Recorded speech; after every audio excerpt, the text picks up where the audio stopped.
Sí, buenas noches a todos. Yo soy el capitán de navío Pedro Galassi, segundo comandante del crucero General Belgrano.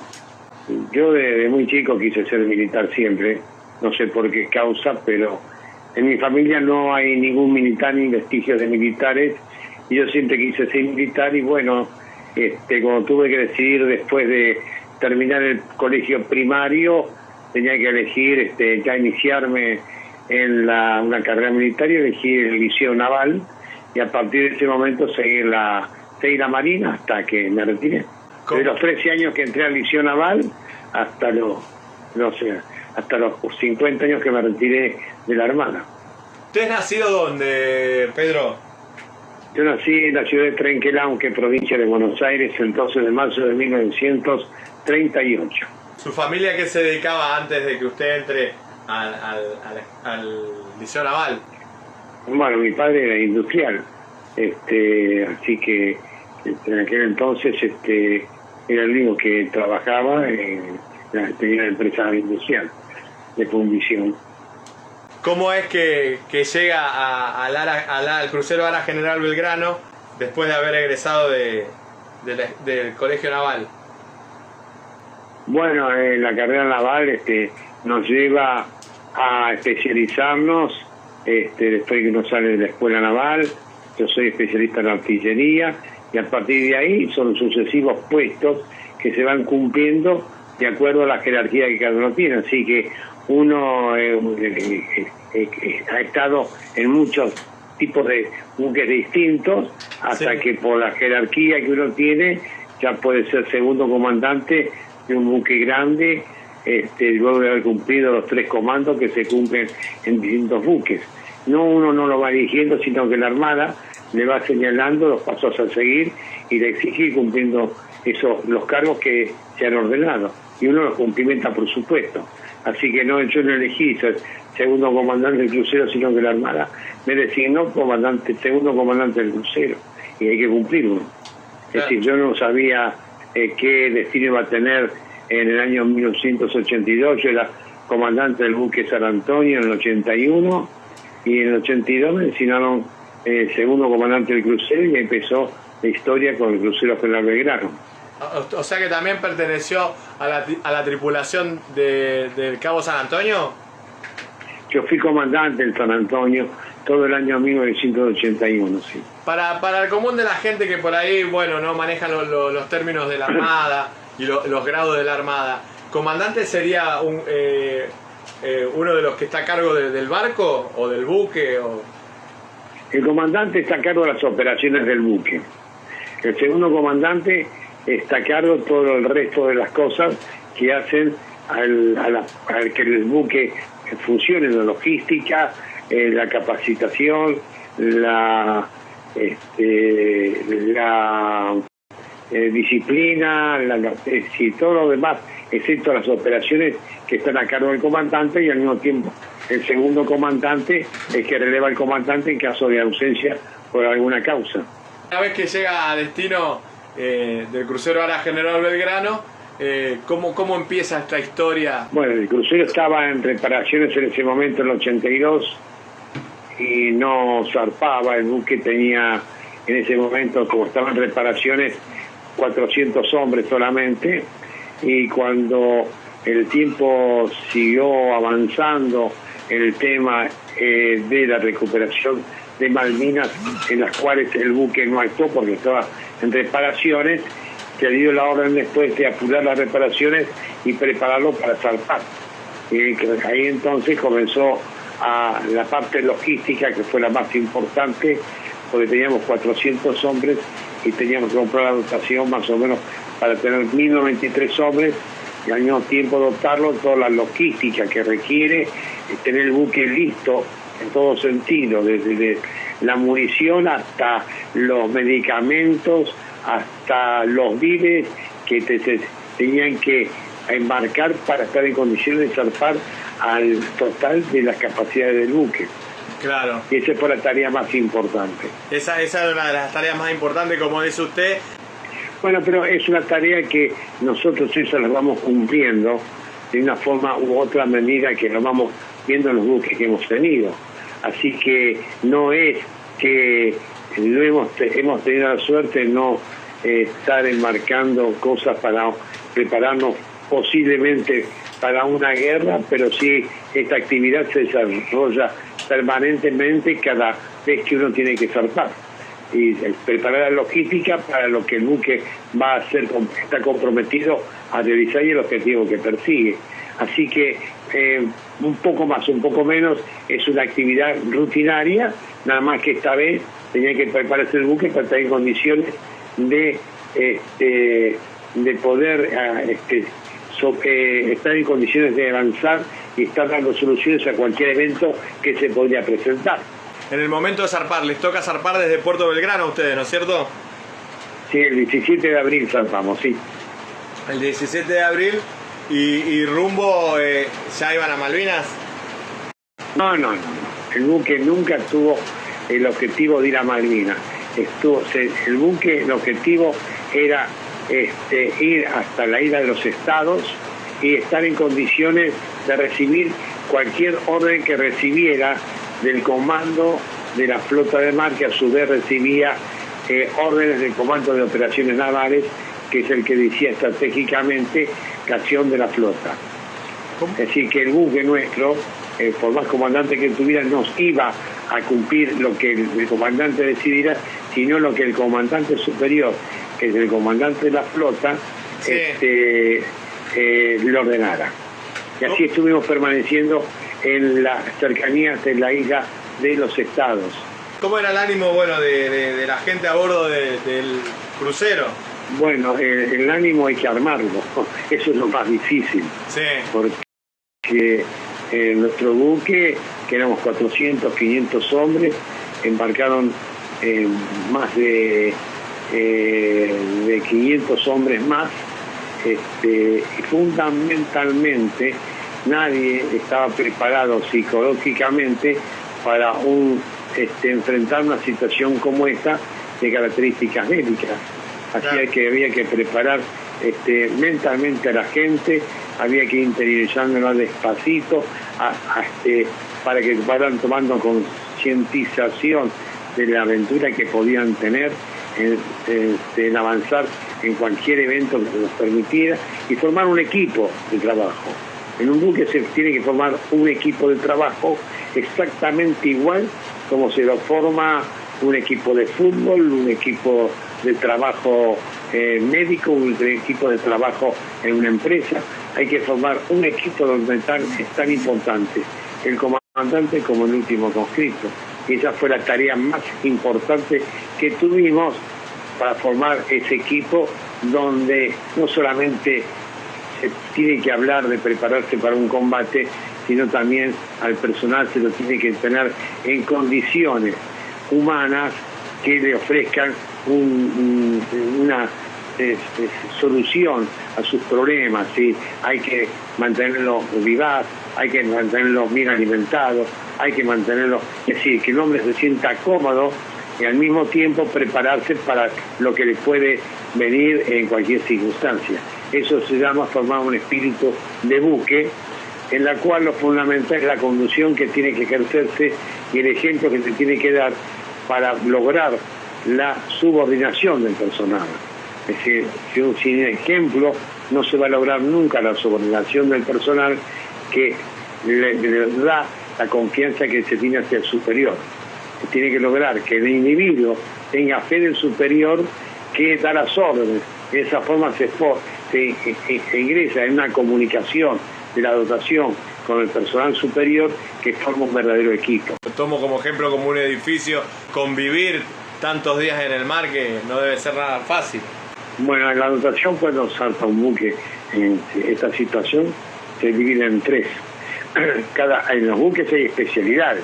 Están los artilleros, los maquinistas, comunicantes, son especialidades y van formando divisiones por cada especialidad, y está comandada por un oficial, y todas las, por ejemplo, vamos a poner artillería, podría haber más o menos unas 8 divisiones, todos artilleros. Cada división está de 30 personas comandadas por un oficial, y las 8 divisiones tienen un jefe de departamento que es también de armamento. y así sucesivamente, pues ser las máquinas, electricidad, salida. El buque se divide en tres partes. Una parte está en puesto de combate, desde que se zarpa desde el puerto, es decir, cubriendo algunos puestos de artillería para estar en condiciones de dar rápido solución al problema que se presenta. Sí. Otra tercio de dotación está en descanso y otro tercio de dotación está en trabajo de logística. Y eso se va rotando en guardia de 4x8. Es decir, que el buque está siempre en condiciones de navegar y operar las 24 horas del día. Y esas horas del día se dividen en capacitación, ejercicio de zafarrancho de abandono, de combate, de incendio, y al mismo tiempo hay tiempo, se intercala tiempo para el personal que esté en condiciones de poder ver películas, o si siempre entreteniendo al personal y sobre el personal actuando para que estén cómodos, que vayan capacitándose cada vez más, se les va exigiendo en forma creciente sin apabullar al personal, ni tampoco decir que va a entrar en combate, sino claro, siempre se les dice que hay que formar un verdadero equipo, y yo siempre pongo como ejemplo un equipo de fútbol. Cuando formamos un seleccionador argentino de fútbol, viene ejemplos de jugadores fabulosos de Europa, que están en Europa, y cuando forman el equipo de fútbol, al final es un fracaso y no juegan como corresponde. Eso falta formar el equipo. Hay individuos muy buenos, pero no han formado un equipo. Bueno, en los buques es exactamente lo mismo. Todos tienen que estar al nivel de su exigencia en cuanto a la responsabilidad que debe cada puesto. Hablando un poco de que nombró la artillería, ¿con qué armamento contaba el crucero Ara General Belgrano?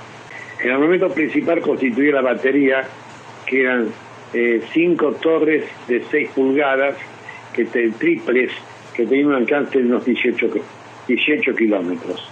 Después tenía, por supuesto,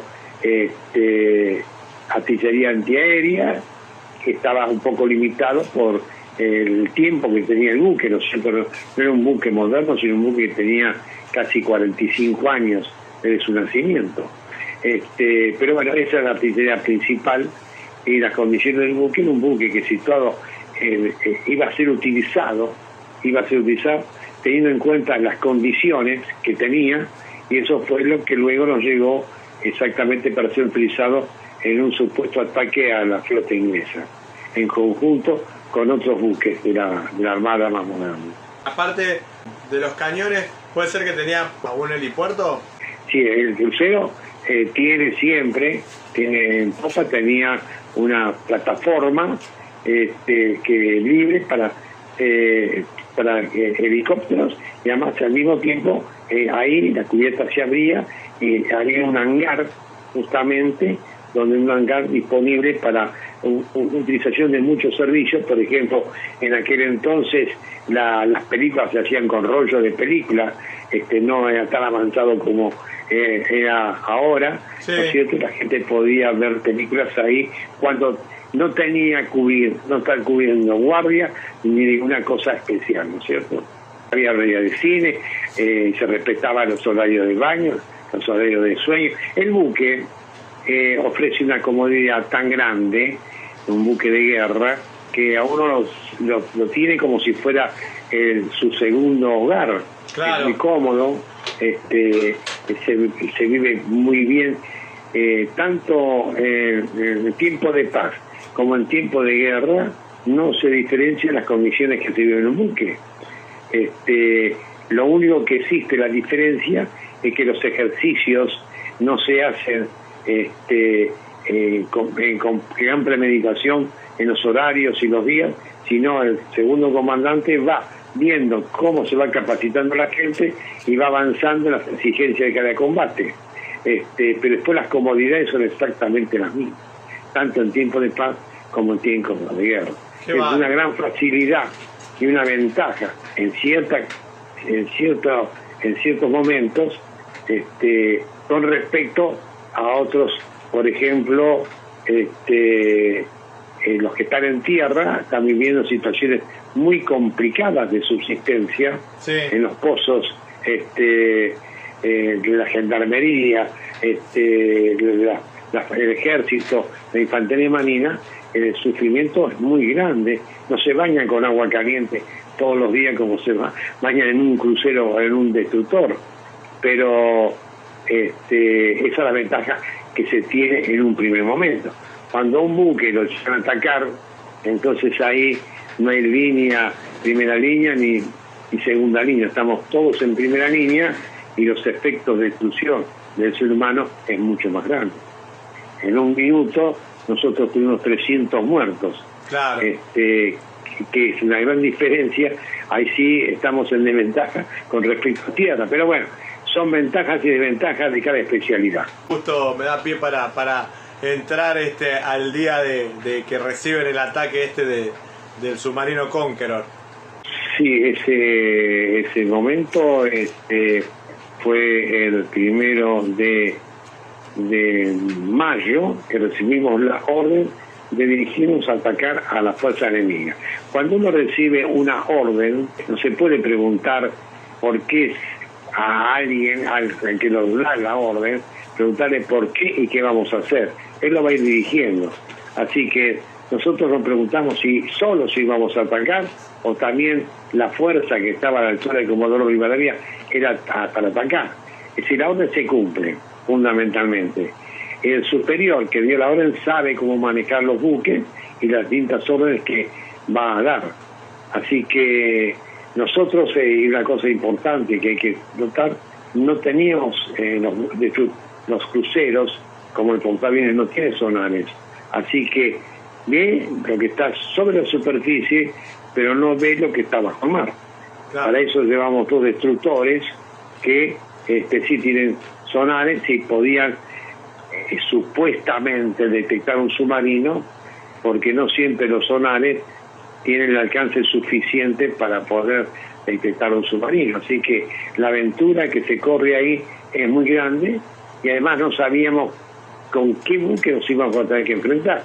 Tampoco sabíamos si íbamos a llegar al enfrentamiento, porque podía ocurrir cualquier cosa, podía ocurrir que quizás en mitad del avance nos volvieran a retroceder. Es decir, uno cumple la orden sin saber qué le depara el destino, pero tiene que estar preparado, claro, para lo que sea lo que nos depara el destino. ¿Qué alcance tiene un sonar para detectar un submarino o posible buque enemigo? El sonar tiene 2 formas de aplicar, de utilizarlo. El activo es cuando emite una onda sonora, buscando detectar a una superficie metálica que es un submarino, ¿no es cierto? Entonces eso rebota y lo detecta. Eso es utilizarlo en forma activa, pero además en forma activa tiene las desventajas que al producir un ruido en el mar, ¿no es cierto?, puede ser detectado por el submarino también. Y la otra forma de utilizarlo es en forma pasiva, es decir, ir escuchando solamente, no emitiendo nada, sino escuchando el ruido que se propaga en el mar de un buque. El alcance varía, se puede poner que en condiciones ideales, vamos a suponer un destructor como que tenía un alcance de 4.000 yardas. Ese alcance puede variar, depende de la profundidad que está el tipo de agua, la serenidad, los ruidos producidos por la hélice propia. Es decir, tiene un montón de variables que hacen que en un momento dado puede tener más o menos distancia. En las 12 horas del día 2 de mayo, el alcance que tenían el sonar eran 1.000 yardas. 1.000 yardas no es nada, porque el submarino, por ejemplo, que nos seguía, estaba a 4.000 yardas y para nosotros era totalmente desconocido. No los escuchamos ni podíamos emitiendo alcanzarlo. Y justamente cuando dispara el submarino estaba a 3.000 yardas y nuestros sonares no lo habían detectado. Cuando decimos 4.000 yardas, más o menos en kilómetros, que para hacer la comparación. Póngale 4 kilómetros, vamos a poner. Ahí. por decirlo número redondo. Estaba ahí cerquita, no estaba muy lejos. No está, no, y no tiene por qué no tiene por qué estar muy lejos, porque además el sonar, el torpedo que va a lanzar tampoco tiene una trayectoria muy larga. ¿No es cierto? Claro. Depende de la distancia que tiene el destino. ¿Qué se encontraba haciendo usted el día de que reciben el ataque? Bueno, primero decir que nuestra preparación cada vez fue en aumento, cada vez fue en más aumento, con más exigencia, haciendo ejercitaciones de noche, con luces y sin luces, para que la gente pudiera guiarse en cualquier circunstancia de memoria en el buque. El buque internamente tiene vamos a poner como 4 pisos de la gente, así que tiene que pasar por escalas, tambuchos, y la ejercitación era bastante complicada en cuanto al esfuerzo que hacía la gente. A las 5 de la mañana se tocó combate para tener la gente despierta, la gente en condiciones, no combate, pero no quería decir que podíamos estar entrando en el rol de acción del enemigo. No es que tocamos combate porque estamos en presencia del enemigo, pero sí preparando todo para que no hubiera ningún apuro. Y así estuvimos hasta en ese momento, cuando se toca combate, que se altera esa distribución que yo había dicho antes, que eran tres trozos. Sí. Uno estaba en su... todo el mundo cubre su puesto de combate. Así que a alguno quizá le agarró, que venía hizo guardia hasta las de 8 a 12, y a las 5 de la mañana se levantó otra vez para cubrir combate. Y bueno, sí, estuvimos a las 5 de la mañana, se tocó combate, seguimos en su posición, cada uno en su puesto hasta las 8 de la mañana, y en ese momento se nos dio una orden que nos retiráramos nuevamente hacia una distancia cercana a la isla de los Estados, y así entonces, aparentemente anulándose la orden de ataque, no previéndose enfrentar al enemigo, porque íbamos en sentido contrario al alcance de ellos, ordenamos pasar nuevamente al crucero de guerra. Un tercio quedó en su puesto de combate, el otro tercio fue a descansar y el otro tercio siguió en tarea logística. A las 12 del mediodía se almorzó tranquilamente, hubo misa, no misa sino preso a la oración, que siempre se hacía, y yo me retiré a mi camarote porque a las 4 de la tarde iba a reemplazar al comandante en el puente de comando. Así que en el momento de las 4 de la tarde yo estaba en mi camarote descansando, y fue donde me sorprendió la explosión del torpedo. Tal vez me equivoque, pero digo, la desesperación de escuchar la explosión, no saber qué pasaba o cómo fue ese momento. No es una sorpresa, es una cosa que está prevista, es algo que está previsto. En la guerra, pues, él sabe que en un momento dado puede ocurrir eso, ¿sí? Bueno, nos tocaron, es lo máximo, nos tocaron, ¿sí? Todo depende, en estos casos depende mucho de la experiencia, de la jerarquía y de la responsabilidad que uno tiene en un buque. Yo como segundo comandante podía pensar que en cualquier momento podría ocurrir esto, y nos ocurrió. Quizás el conscripto que estaba en ese momento descansando o estaba tomando el mate, él, en su imaginación podía pensar que otra cosa totalmente distinta, y lo sorprendió. Por eso, a partir de ese momento que se entra directamente en situación de crítica total, la respuesta de cada uno es diferente a la jerarquía y la responsabilidad que tiene que hacer. Porque un conscripto quizás dice, bueno, vamos a ir al puesto de abandono. Ya la responsabilidad mía era organizar el abandono y todo lo demás. Así que comienza a trabajar mentalidades totalmente distintas de acuerdo a la responsabilidad que uno tiene, ¿no? Así que para mí sí los tocaron. Bueno, es parte de la fortuna que uno tiene en esos momentos, ¿no es cierto? Y piensan no muchas cosas, piensa exactamente lo que tiene que hacer y no pensar más que eso. El otro que está en Cosquito o un cabo, gente más joven, aunque ese momento piensa viviremos, no viviremos, la familia, no la familia, y la responsabilidad que uno asume como comandante y segundo comandante quizás ni le permite estar pensando eso, ¿verdad?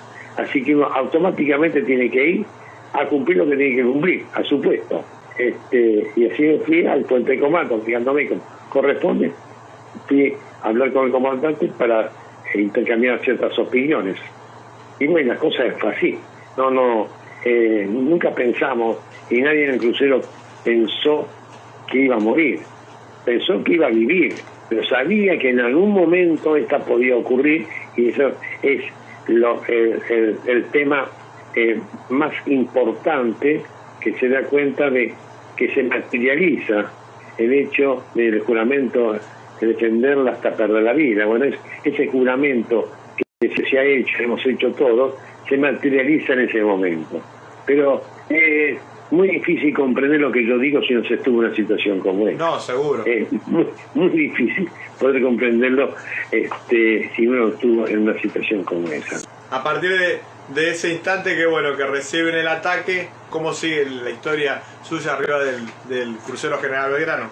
Bueno, el comandante, que es el primero que tiene que dar el ejemplo, tiene que estar en su puesto, que es el puesto de comando.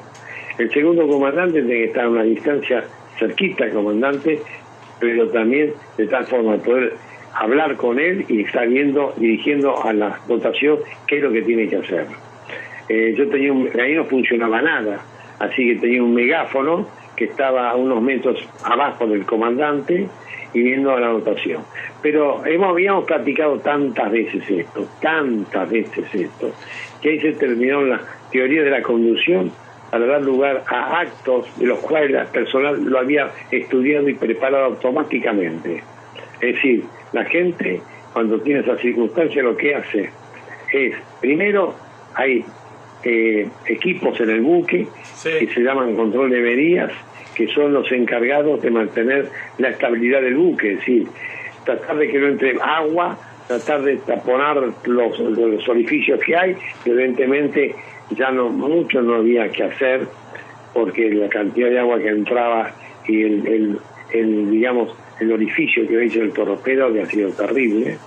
El buque se escoró inmediatamente, la dotación fue a sus puestos de abandono, porque nadie abandona el buque si no se da la voz de abandono.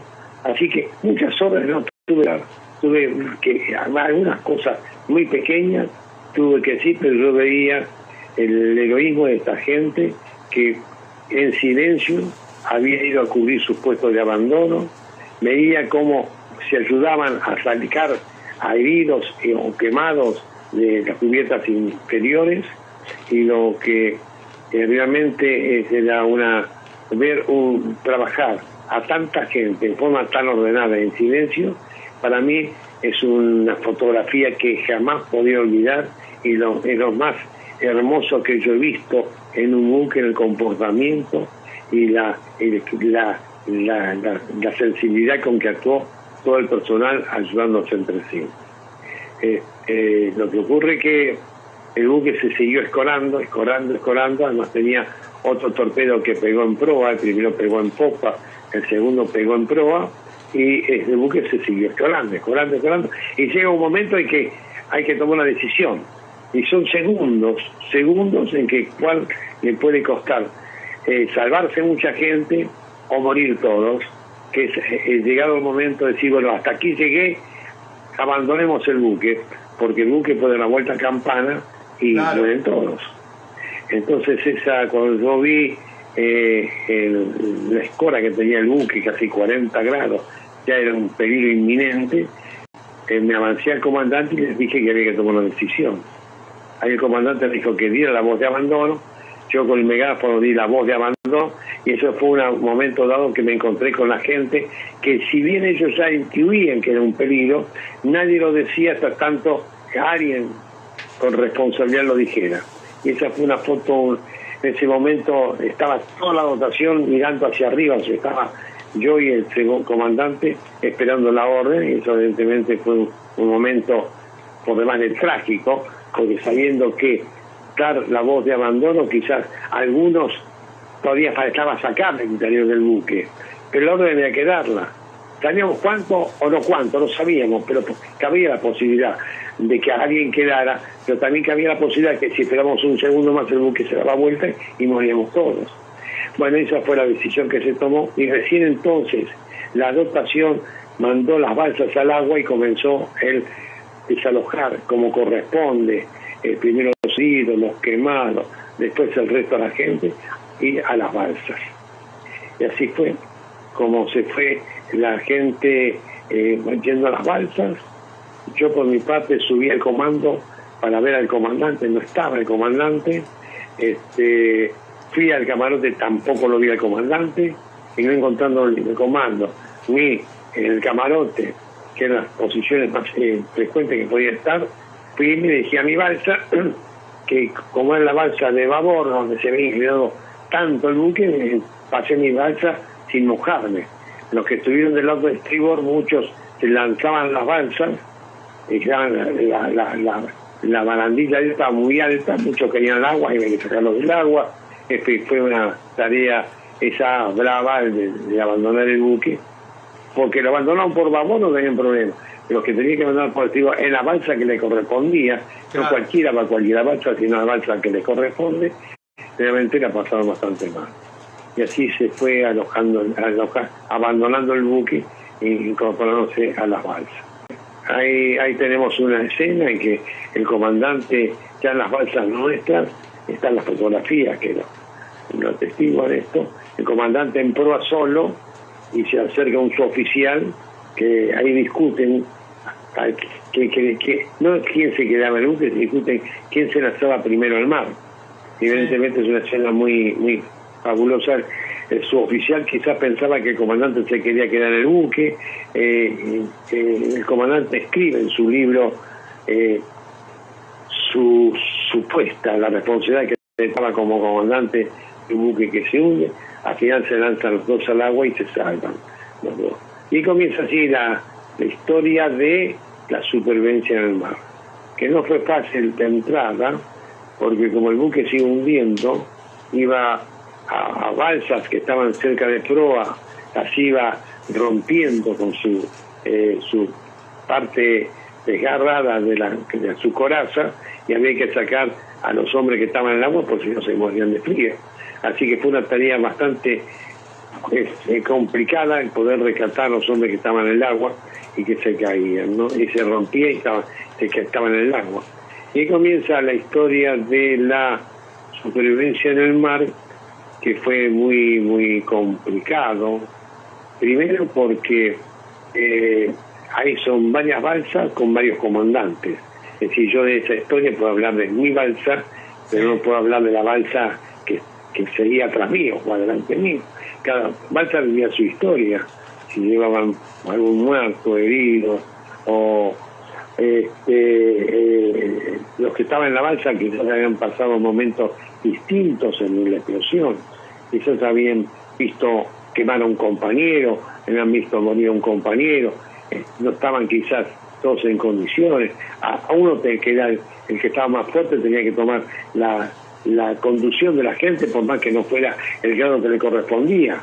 Podría haber un oficial que estaba muy complicada su situación, quizás un cabo o un conscripto estaba mucho más fuerte para llevar la armonía de la balsa, que es la supervisión, el supervivida que se tiene que hacer, llevar la mejor vida en la balsa a pesar de la inmensa tormenta que tuvimos, que las balsas se hundían.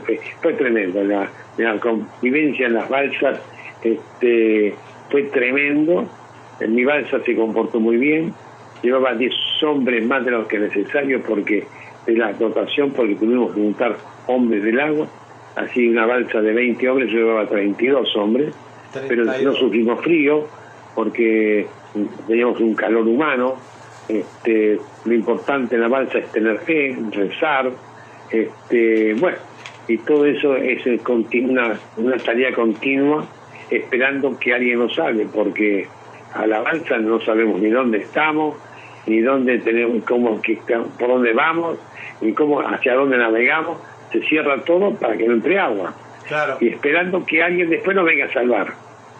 Es siempre con esperanza, con fe, que nos da la esperanza de que algo, en un momento dado, antes que por razones de no alimentarnos, por muchas razones que pueden parar la balsa, muramos antes que alguien nos venga a buscar, ¿no?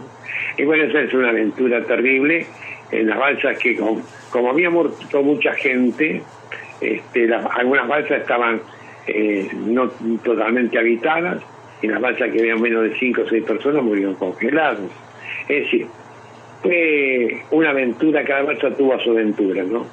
Una más trágica que la otra, otras balsas se rompieron, tenían que tenerla con las manos, el frío que hacía era terrible, se tenían que sortear para no quedarse duras las manos. Es decir, fue muy complicado, pero todos tuvieron una gran voluntad de supervivencia, y por eso digamos que se salvaron muchos, y evidentemente los que murieron congelados porque no tenían forma de solucionar el tema, ¿no es cierto? Pero así fue en la historia de las balsas, ¿no? ¿Cómo era la convivencia en su balsa? ¿Qué era la convivencia? Bueno, la convivencia, primero yo estaba bien porque había tenido la suerte de ver la respuesta a una dotación. Porque cuando comenzó la historia esta de cómo formamos la dotación, teníamos grandes dudas de cómo iba a ser el comportamiento de la gente, cómo teníamos que controlarlos, cómo iba a ser, si estaban ellos en capacidad de soportar el aislamiento y la vida en el buque, que muchos eran 100 hombres que habían venido nuevos, que nunca habían pisado un buque, cómo iba a ser el comportamiento de esa gente, y de luego cómo iba a ser la respuesta, pero no solamente de la gente, sino de nosotros también, porque nadie había estado preparado para una guerra. Claro. Es decir, nosotros hemos estudiado permanentemente para estar en guerra, pero para ir a la guerra hay que prepararse previamente, psicológicamente, con conocimiento de qué es lo que se va a hacer. Esto no fue, nadie lo tuvo, ni las fuerzas terrestres, la aviación, ni nosotros. A pesar de no haber tenido esta preparación previa, la utilización de las fuerzas armadas en la respuesta al enemigo fue algo fabuloso, de una valentía y un heroísmo total, y fue reconocido realmente justamente por el enemigo, que vio la forma en que luchó la gente, tanto en la fuerza aérea, en tierra y en los mares. Claro. Y eso fue algo muy, muy interesante, y algo que haberla visto la respuesta que tuvo toda la dotación, desde el comandante hasta el último coquito, era una cosa que realmente fue algo para mí, una satisfacción muy grande. Quizás la satisfacción más grande que tuvo en mi carrera naval. ¿Cuántos días estuvieron a la deriva? Bueno, yo embarqué a las 4:05 de la más tarde, y estuvimos hasta las 12:30 o 1 de la mañana del otro día. En nuestra balsa, lo mejor siempre estuvo cerrado. El único que sacaba la cabeza un poco yo por circunstancias en un casco, la gente orinaba, había que tirar, eso, la tarea la hacía yo, no dejaba que nadie saliera a sacar ni la cabeza ni la mano. De esa forma más o menos manteníamos el calor del buque, el calor de la balsa. Sí. Y bueno, la tarea es inventar cualquier cosa para la gente tenerla ocupada, y que no se concentre, digamos, misteriosamente en un silencio. Es decir, se contaban millones de cosas, cuentos, lo que venía bien, se hablaba. Se rezaba mucho, que es el mejor alimento que se tiene en las balsas para mantener esa fe. Yo digo que hasta el más ateo ese día rezó, porque nadie se encomendó, porque no tiene la fuerza para poder mantenerse por sí solo, sino que alguien lo ayude. Así que yo creo que ese momento muchos pensaron el año superior que nos podía salvar. La noche, como me imagino, habrá sido interminable arriba de esa balsa. Mira, no, es un movimiento continuo, es un movimiento continuo que no podíamos pensar en nada. no podíamos pensar mucho porque el movimiento fue terrible, fue un temporal terrible, y además no se cuenta ni de día ni de noche, no nos damos cuenta porque estamos todos cerrados. Porque no puedes permitir que entre agua, claro. Si no el centro se empieza a complicar. Así que nos cerramos, rezamos entre nosotros. Yo llevaba 2 hombres heridos, un hombre estaba muy quemado, por suerte el médico estaba en la balsa mía, le daban morfina. El otro hombre estaba quemado, pero no tanto, lo llevamos sobre las rodillas nuestras, así que ni siquiera nos sentamos. Es un día y medio que andamos siempre en cuclillas nosotros, pero no teníamos posibilidades, digamos, sentarnos y estirar las piernas. Pero son sufrimientos que van pasando porque la cabeza está a ver quién nos viene a salvar. Y hagamos lo mínimo indispensable para no molestarnos, porque hay que mantener el espíritu ahí mismo de la balsa, que cualquiera que le pasa algo, auxiliarlo enseguida, darle ánimo. Es decir, yo no recuerdo ni más que tuvimos que hacer eso, sino siempre hubo una armonía bastante interesante. La armonía se fue descomponiendo un poco cuando sentimos que el avión, que finalmente empezó a pasar un avión que era el que nos descubrió en el mar a nosotros, y fue el que justamente dio la posibilidad de que los buques vinieran a buscarnos, porque si el avión no nos descubre, nosotros después se vio que habíamos navegado 50 kilómetros hacia el sur y nadie nos podía encontrar. O sea, era imposible que hubiéramos navegado tantos sin remos, sin motores, sin nada.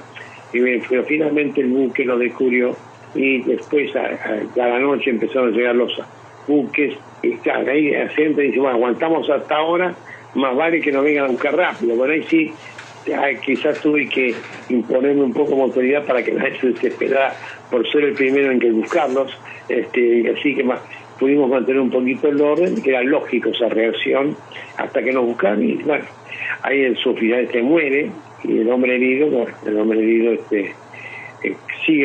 vivió y está viviendo en este momento allá en el sur argentino, cerca de Bariloche. Esa fue la historia nuestra, ¿no es cierto?, hasta que nos recuperaron. ¿Qué los rescata? ¿El Buchar? A mí me rescató el Piedrabuena. El Piedrabuena. El Piedrabuena. Y ahí sí, evidentemente, luego de una tensión muy grande que comenzó a las 4 de la tarde del otro día, ahí sí uno dice, bueno, hasta aquí uno ha cumplido con lo que tiene que cumplir, y medio pedí una cama porque quería descansar un rato, ¿no? Porque había sido casi 2 días de permanente acción y emociones, ¿no? Pero bueno, así se pasó. Por suerte la gente se comportó muy bien, un ejemplo bárbaro, realmente fabuloso, y un gran recuerdo que quedó, porque de ese ejemplo que en cierta forma compramos la subordinación de la gente, que respetó perfectamente nuestras órdenes. Después de la guerra se transformó en una amistad muy grande. Ya no dábamos órdenes, sino éramos una amistad muy grande, y un respeto mutuo entre todos, que hasta ahora fue lo que nos enorgullece de haber mantenido, ¿no? Una vez que los rescatan, ¿hasta dónde lo llevan? ¿Cómo? Una vez que nos rescatan, sí. Una vez que nos rescatan, los buques fuimos a Ushuaia. Y yo fui ahí, apenas una hora muy, muy importante, apenas llegamos a Ushuaia, nos tomaron la jerarquía, documentos a todos, y nos dieron un buzo, y sacamos la ropa porque muchos estaban mojados, y ahí nos embarcamos en aviones que nos llevaron a Puerto Belgrano. Y yo llegué con el primer contingente a Puerto Belgrano con unos 40 hombres, ¿no es cierto? Y después siguieron viniendo con los aviones posteriormente, ¿no? Y ahí llegué con la primera gente que se mostró ante los familiares que habían llegado, ¿no es cierto? Una emoción muy grande, ¿no? Yo ahí no sabía, había reporteros, periodistas, familiares.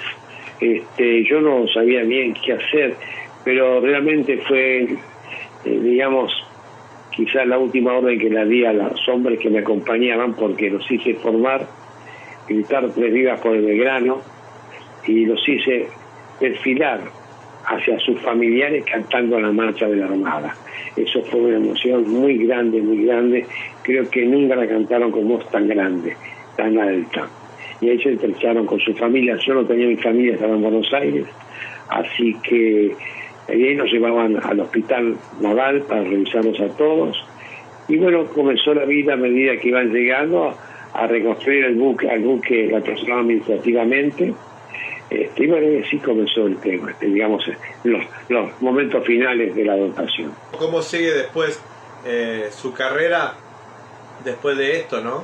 Bueno, mira, también yo siempre digo que depende cómo lo hemos tomado.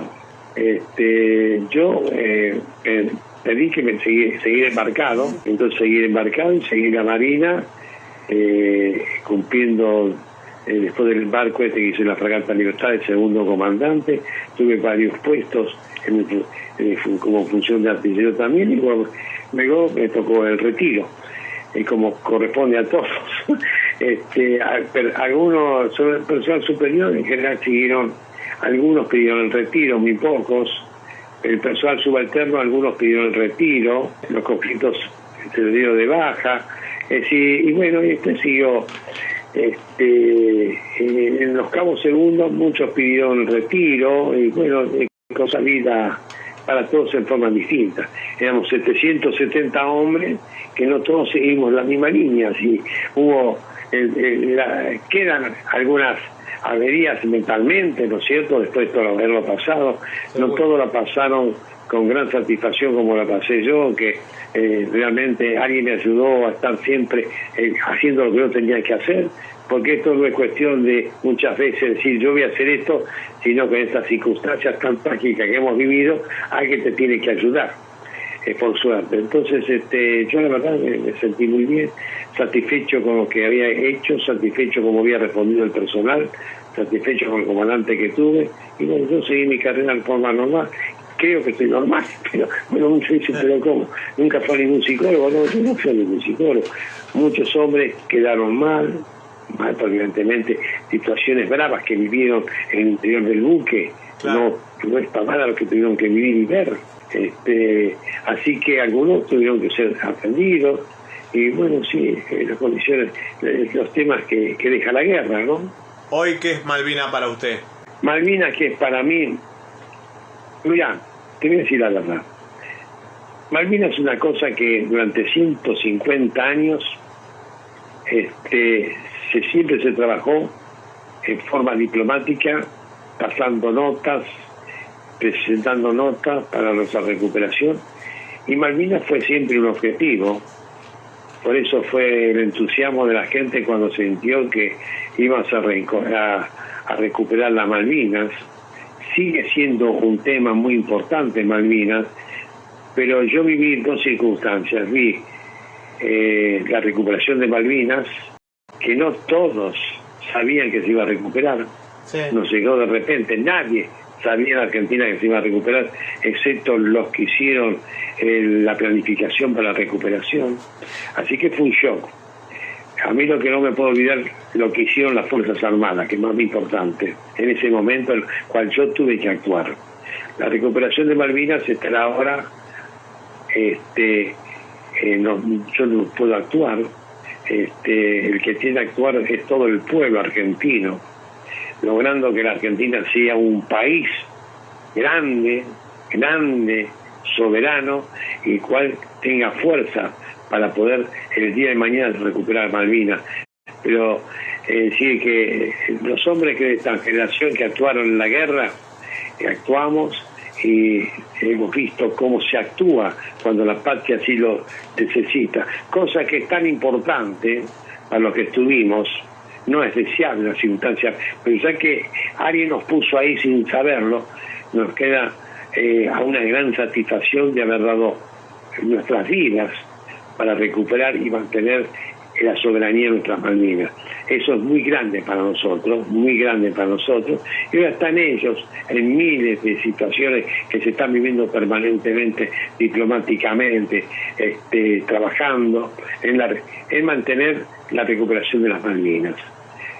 Pero es así. Me parece que la Malvinas fue algo en lo cual luchamos, y las Malvinas hubiera sido, creo que hay oficialmente se trabaja muchísimo, pero el país ha perdido una oportunidad muy grande de crear un gran patriotismo, sí, luego de Malvinas, por la fuerza, cómo luchar los hombres y ponerlos como ejemplo para efervecer el patriotismo de la gente, cosa que no se hizo. Y se perdió una oportunidad muy, pero muy grande.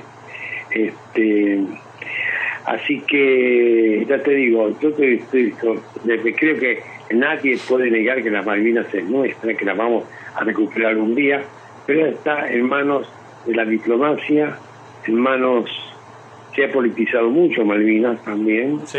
En fin, esto, otro cambio, se ha politizado tanto esto, que te voy a contar algo que yo en general no lo he dicho nunca, porque no viste, hablando se escapa uno. Vos sabés que en un año en que en las calles de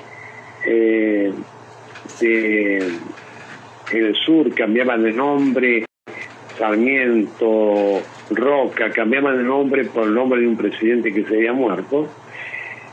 En Santa Cruz, en Caleta Olivia, existía una calle que se llamaba Héroes del Belgrano.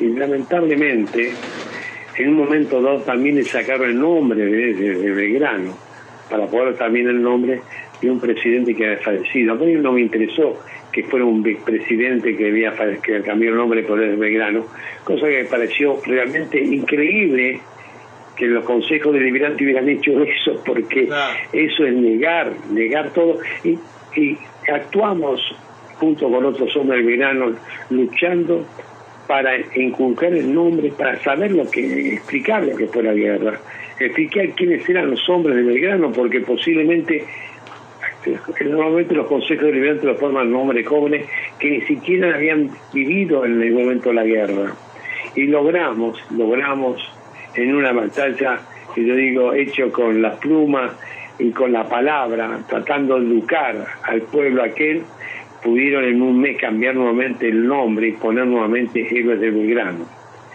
Y yo decía que los pueblos que no honran a sus héroes son pueblos que están perdidos, y eso lo mantengo permanentemente. Es verdad, Bueno, así fue un poco la vida después de Malvinas.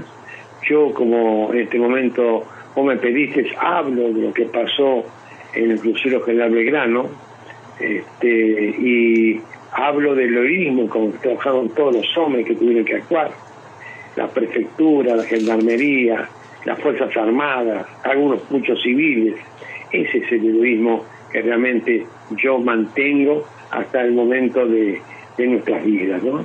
Y justamente ahí yo soy presidente de la Asociación del Crucero Belgrano, y nuestra misión es hacer monumentos en muchos lugares del país, para que más allá de nuestras vidas alguien quede recordando eso.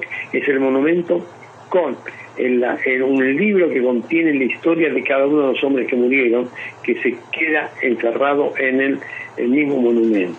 Justamente estamos haciendo monumentos en Sunchales y en Carcarañá, que son de lugares, Sunchales cerca de Trasbos, sí, y Carcarañá un poco más al norte, sí, que trataremos de ir haciéndolo de a poco y ver que en la primera oportunidad se puede inaugurar. Así que trabajamos para recordar siempre a los héroes. Nuestra misión es recordar a los héroes. Qué bueno. Y particularmente a nosotros el nombre de nuestro buque. Y así lo va a recordar hasta el último hombre del crucero que viva. Es decir, cuando nos llegó el hundimiento, alguien dijo, bueno, estos son los hombres que yo quiero para un mundo feliz. Y se llevó 323 hombres. Y nosotros, dijeron, y ustedes van a mantener el honor de sus hombres y del buque hasta que las fuerzas más nos den. Esa es la vida mía y la vida de todos los sobrevivientes. Tengo un mensaje muy especial para usted, que dice, sí, papá, te felicito, es tal cual, hay que honrar a nuestros héroes, te queremos mucho, Gaby Balota. Sí, sí, mi hija que en este momento me está escuchando desde Norteamérica, donde se está a vivir. Que le mandamos un saludo grande. Héctor Sergio Urbieta, felicitaciones, capitán Galassi, mis respetos, muy buena disertación. Héctor Figueroa, muy buena la entrevista. Gustavo dice, buenas noches, Gustavo Capretti, veteranos de guerra y familiares, los saludos desde Curuzú, Cuatea, Corrientes, la ciudad que nació con la patria. Muy interesante y claro, capitán Galassi, dice Marta Ranzap. Marina Rodríguez, muy interesante estas vivencias contadas y muchas gracias por compartir y estar entre nosotros. Gerardo Báez, buenas noches Gustavo, hermanos de veteranos de guerra, un abrazo enorme malvinero, viva la patria carajo. Pedro, ¿qué consejo le daría a los jóvenes argentinos? Mira, yo creo que la patria se hace trabajando, se hace luchando en el momento que se tiene que luchar, pero la patria se hace pensando que la patria hay que hacerla grande y luchando con bondad, con ética, huyendo de los males que nos acosan la vida material acá en Argentina en estos momentos. Hay que luchar, trabajar y lograr. Yo veo que es como si uno estuviera hundido y va nadando hacia la superficie. Tiene que tener fuerza, haciendo movimientos con sus pies, con sus brazos para salir a la superficie. No esperar que alguien nos saque de la superficie, porque así no vamos a construir gente blanda, sin fuerza, sin espíritu, sin fe. Entonces los padres tienen algo muy importante en estos momentos que aconsejar a sus hijos y estar con sus hijos, porque así como el crucero nos propusimos con el comandante dar el ejemplo sin saber si lo podíamos dar o no, pero por ejemplo lo que valen son las intenciones, y los chicos necesitan un ejemplo, necesitan el padre, las escuelas necesitan un ejemplo que es el director, las empresas necesitan un ejemplo que son los gerentes, el país necesita un ejemplo para conducir un país. Si no conseguimos ejemplos, no saldremos. Entonces el esfuerzo lo tenemos que hacer todos. Eso es mejor. Lo que yo les puedo decir a los padres, que tienen una gran responsabilidad, es ser ejemplo de sus hijos, y los hijos les van a responder, no hay ninguna duda. Por supuesto que hoy en día es todo un poquito difícil, pero bueno, las cosas se tienen que ir de a poco y no esperar que alguien nos venga a salvar. Cada uno se tiene que salvar, luchar, trabajar, esforzarse. Así lo hicieron los hombres, los muchachos de 18 años que se hicieron hombres, luchando por la patria. Esos muchachos que luego lo que hicieron de emigrar diciendo los chicos de la guerra. Gran mentira que se dijo siempre. Entonces, eso es el máximo consejo que le puedo dar a los padres. Totalmente agradecido por su tiempo, por esta nota. Le pido disculpas por todo lo que hemos renegado hoy, pero tenemos una tormenta arriba de Rafaela que nos había cortado 3 veces la transmisión y no podíamos comunicarnos, pero bueno. Bueno, yo, Gustavo, te felicito. Bueno, estuviste en Malvinas, pero tomaste una posta de ir divulgando lo que fue Malvinas, lo que fueron las Fuerzas Armadas, que tanto necesitan que se sepa lo que hicieron y que se den cuenta de todo lo mal que le hicieron a las Fuerzas Armadas a tratar de disminuir ese esfuerzo que hicieron. Seguro. Eso es lo importante de tu tarea, y es muy importante que, a pesar de no haber estado en Malvinas, hayas tomado la posta para contar al pueblo lo que hicieron los hombres de las Fuerzas Armadas. Te felicito, Gustavo. No es nada la demora. Yo normalmente me estoy acostando muy tarde, pero bueno, leo, pero justamente hoy que escribí a Sunchales, tenía un problema sí, Sunchales justamente con el momento que estoy haciendo. Sí. Pero es parte de mi tarea ahora, ya te digo, como presidente de la asociación. Así que bueno, yo te felicito, ¿no? La demora no me hizo nada, al contrario, he podido hablar tranquilamente, y tratando de dar quizás algún ejemplo, no sé si servirá, y no sé quién tanto para dar ejemplos. Yo creo que muchos padres, sin haber ido a la guerra, pueden dar ejemplos y saber y aconsejar cómo tienen que ser los padres para criar a sus hijos. Te agradezco mucho, Gustavo, y bueno, será hasta cualquier otro momento. Muchísimas gracias, y muchísimas gracias a todos los que han mandado alguna felicitación. Como yo digo, nada nos debe el pueblo le debe a los conscriptos que fueron cumpliendo un artículo de la Constitución, y nosotros tomamos la carrera de las armas justamente para tener esta oportunidad que nosotros, y cumplimos con nuestra tarea, así que no tienen que agradecernos nosotros realmente nos reconforta haber podido un día haber luchado por la patria, que es lo más noble que un hombre de las Fuerzas Armadas puede tener. Muchas gracias, Gustavo, y muchas gracias a todos. Les mantenemos en contacto, Pedro, y bueno, seguramente si pasa por Sunchales va a pasar por Rafael, así que por lo menos unos mates o un café o algo vamos a hacer. Estuve en Rafaela hace unos años dando una vuelta, y tengo que me llevó justamente un hombre del crucero que está viviendo problemitas de salud en este momento ahí en Santa Fe, así que espero que se sane, que no tenga ningún problema, se pueda superar.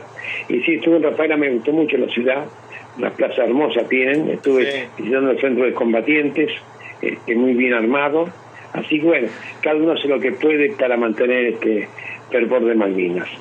Exactamente. Chao, Gustavo. Abrazo muchas gracias, gigante. muy amable. Y viva la patria, que tenga buenas noches. Viva la patria. Viva la patria y buenas noches. Chau, chau.